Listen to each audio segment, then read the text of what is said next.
우리는 기술 혁신이 미래의 모든 문제를 해결할 수 있는 방법이라고 생각하는 경우가 참 많습니다. 우리 삶이 더 편리하고 윤택해질 것이다. 그리고 혁신은 생각보다 우리 삶에 끼치는 영향이 클 것이다 라고 생각하지만, 사실 혁신은 생각보다 우리 삶에 끼치는 영향이 적을지 모르고, 반대로 혁신적인 기술이 없어도 미래 문제를 해결하고 우리 삶의 문제를 크게 해결할 수 있는 방법이 있을 수도 있습니다. 만약 당신이 예를 들어 1780년대에 타임머신을 타고 태어난 사람이라고 가정을 해봅시다. 당신은 말을 타고 이동할 것이며, 먼 곳의 사람에게 당신의 메시지를 전달하려면 불을 피우거나 깃발색을 바꾸거나 하면서 표식을 통해서 메시지를 전달할 것입니다. 농사를 짓고 밥을 먹고 잘 것입니다. 또 밤에 양초를 켜고 책을 읽을 수도 있겠죠. 그런데 100년 후인 1880년대로 타임머신을 타고 이동해봅시다. 세상은 참 많이 바뀌었습니다. 벤츠라는 회사에서 만든 자동차를 타며 신문에는 휘발유를 연료로 사용하는 엔진이 개발되었다는 뉴스를 볼 것이며, 아침에 거리에는 맥스웰 하우스 커피를 마시는 여성이 걸어다니면서 전기 다리미를 사용해서 말끔히 셔츠를 다린 사람들이 철골 구조의 고층 건물에 회전문을 이용해 들어가서 엘리베이터를 이용해 회사에 출근을 합니다. TV도 있으며 TV에는 하늘을 나는 비행기가 어느 지역을 다닌다는 방송이 나옵니다.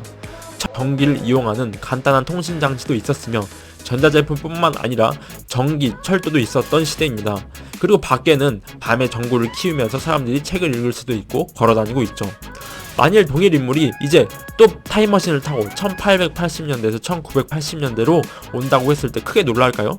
100년 전에 봤던 자동차가 조금 더 세련돼졌을 뿐 경유와 휘발유로 다니고 있으며, 대부분 사람들이 마시는 커피가 스타벅스로 바뀌어 있을 뿐이며, 고층 건물과 회전문은 조금 더 세련돼졌을 뿐 100년 전의 모습과 크게 다르지 않습니다.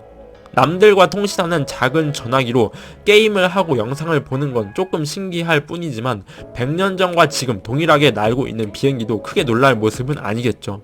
집에서 사람들은 전구보다 조금 더 밝은 LED를 켜고 책을 읽고 있습니다. 기술 혁신이 엄청나게 이루어졌다고 착각하고 우리 삶을 혁신적으로 바꿔줬을 거라고 생각하지만, 사실 1880년대 혁신에 비비면 1900년대는 혁신을 조금 이야기하기에는 부끄러운 수준입니다.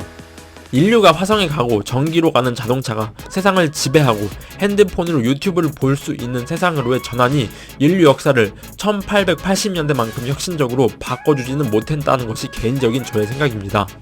인류의 난방 효율을 극대화해서 에너지를 절약시킬 수 있는 가장 효율적인 방법은 새신 연료를 개발해서 인류의 혁신을 불러일으키는 것보다 집에 있는 창문을 이중창에서 이중창, 이중창에서 삼중창으로 변경하는 것이 최고의 효율을 나타내고 있으며, 자동차의 탄소 배출을 해결하는 방법은 친환경적으로 전기를 생산해서 전 인류에게 전기차를 공급하는 것보다 자전거를 타고 열차를 이용하는 것이며, 세상의 기술 혁신을 우리의 생각보다 훨씬 더딜 수도 있으며, 우리의 삶은 100년 후에도 어쩌면 지금과 비슷할 수도 있습니다. 뭐 비슷하면 어떤가요? 기술이 발전한다고 우리가 행복해지는 건 별개의 문제라고 생각합니다. 사실 인류 역사에 정말 한 획을 그었다고 과언이 아닌 1880년대경의 기술 개발, 그러나 100년 후에 지금 거의 이제 140년이 지난 지금, 사실 그 기술 혁신의 근본은 크게 바뀌지 않았습니다. 특히 우리가 이 지구의 난항을 풀어낼 마지막 방법이라고 생각하는 이 기술 혁신, 사실 오지 않을 수도 있습니다. 다만 우리가 창문을 일중창에서 이중창, 이중창에서 삼중창으로 개발하고 자동차 대신 자전거를 타면서 우리 전 인류 한 명 한 명이 마인드셋을 변화시킨다면 오히려 그것이 지구에 더 큰 가치 있는 도움을 줄 수 있을 거라고 생각이 드네요. 오늘 이야기는 여기까지입니다. 다음엔 더 가치 있는 정보로 여러분을 찾아뵙겠습니다. 감사합니다.